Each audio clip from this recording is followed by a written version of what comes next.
Good morning and a warm welcome to your show, Sunny Mornings in Boston.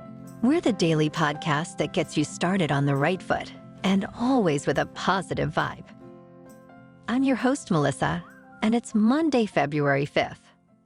You'll be interested to know today, 2,170 years ago, in 146 BC, the Punic Wars ended.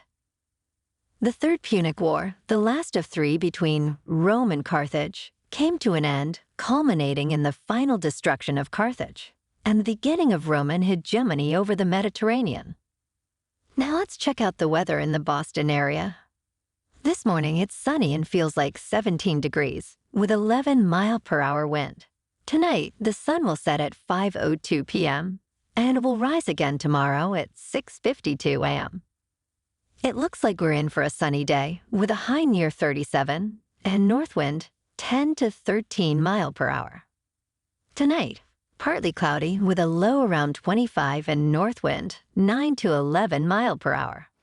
The first high tide Monday will be at 6:45 a.m. with a low tide around 1:15 p.m. The nearshore buoy at Cape Cod Bay reads 38.7 degrees for the water temperature. Looking ahead in the weather, we'll see a mix of partly sunny and mostly cloudy skies over the next few days. Temperatures will gradually rise from a high of 36 degrees on Tuesday to 49 degrees by Friday. Expect consistent north winds shifting to the south by the week's end.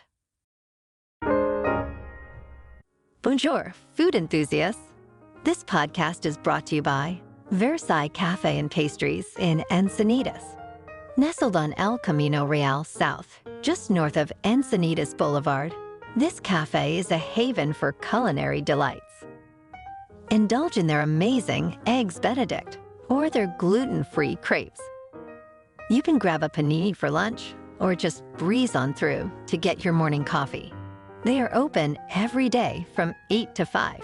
So stop on by and don't forget to tell them Sunny Morning sent you.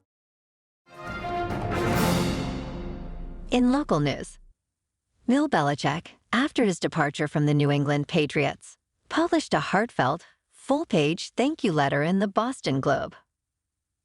Celebrating his 24-year journey with the team, Belichick expressed deep gratitude to the devoted Patriots fans.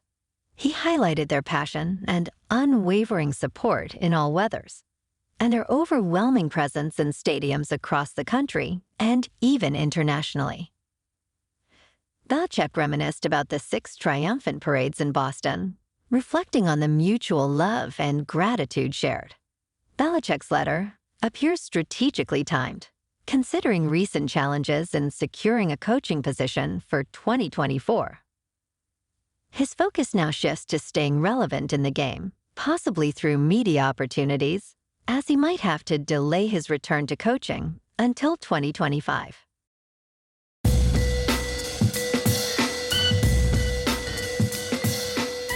Now on to sports. This weekend, the Pro Bowl games took place in Orlando, Florida. Looks like the NFC beat the AFC 64-59 in a game of flag football. I hope they had some nice weather. Only 6 more days until Super Bowl 58, folks. Also this weekend, the National Hockey League had their All-Star game. This year, they played 2 different games of 3-on-3 with 4 different team captains drafting to build their all-star team. Team Matthews beat Team Hughes 6-5, and Team McDavid beat Team McKinnon 4-3. Hockey games resume today, but the Bruins don't play their next game until Tuesday, when they are at home taking on the Flames. In the NBA, last night, Jayson Tatum led the Boston Celtics to a blowout win, 131-91 over the Memphis Grizzlies. Tatum scored 34 points. The Celtics, recovering from a recent loss, faced a Grizzlies team hampered by injuries, with only 8 players available. Boston's coach Joe Mazzulla praised his team's execution and mindset. Kristaps Porzingis contributed 26 points, and Derek White and Al Horford added 15 and 11 points, respectively. The Celtics bench players took over in the final quarter, with the team now boasting an impressive 23-3 record at home. The Grizzlies, led by Scottie Pippen Jr. with 19 points, showed resilience despite their limited squad. The game also featured a heartfelt tribute to Marcus Smart, a former Celtic, acknowledging his contributions to the team and community. In other top news, the FIFA World Cup final in 2026 is set to be hosted in New York, triumphing over Dallas and Los Angeles. This highly anticipated event will take place at New Jersey's MetLife Stadium, a venue with a capacity of 82,500 and home to the NFL's New York Giants and New York Jets. Easily accessible from Manhattan, MetLife Stadium is a familiar venue for major events, having hosted sold-out concerts and a Super Bowl. New York Mayor Eric Adams and New Jersey Governor Phil Murphy actively promoted MetLife Stadium, highlighting the region's infrastructure and global appeal. The U.S., along with Canada and Mexico, are co-hosts for the 2026 World Cup. The tournament kicks off in Mexico City, with the U.S. and Canada hosting games in Los Angeles and Toronto. While Dallas lost the bid for the final, it will host 9 games, including a semifinal, more than any other city. The decision places New York at the forefront of the global sporting stage in July of 2026. Now on to business news. Federal Reserve Chair Jerome Powell, speaking on CBS 60 Minutes, indicates that interest rate cuts are on the horizon, but unlikely to occur in March. Despite Wall Street's expectations, the Fed is seeking more confidence in inflation moving closer to its 2% target before making such a move. Since April 2021, the Fed has implemented aggressive interest rate hikes to combat inflation. Now, with inflation rates easing and the U.S. economy showing strength, including significant job growth and high consumer sentiment, a rate cut seems imminent later this year. Powell emphasizes the importance of restoring price stability and the Fed's non-political stance, despite congressional pressures for early rate cuts. The Fed also keeps a cautious eye on potential economic risks from geopolitical turmoil, though Powell remains optimistic about the economy's trajectory towards a soft landing. In crypto, Bitcoin is at 42,700, Ethereum is about 2,300, and Cardano is down to about 50 cents. Moving on to a more local vibe. In our community spotlight on health and wellness, we are working with a national Pilates studio to bring you some free classes, so listen up. Check out Club Pilates, with several locations in the Boston area.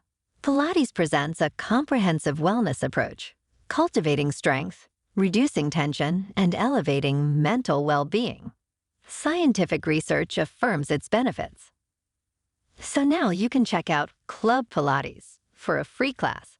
With locations in Canton, Wellesley, Hingham, Brookline, and Framingham, just be sure to tell them Sunny Morning sent you by. And now, back to the show. Now let's talk more tech and crypto.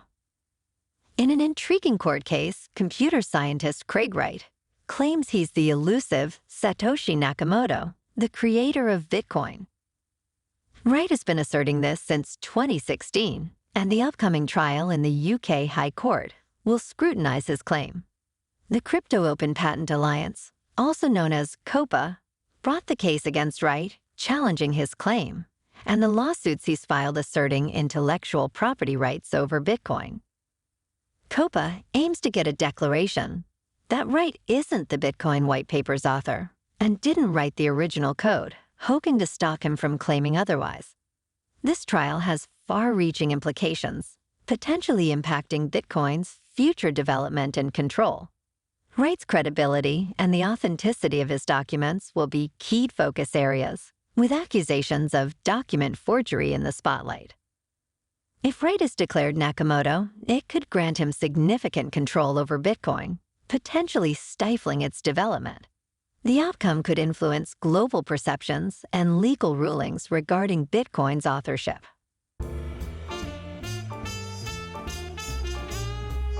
And in entertainment news, at the 2024 Grammy Awards last night, Taylor Swift surprised fans by announcing a new album, The Tortured Poets Department, set to release on April 19th.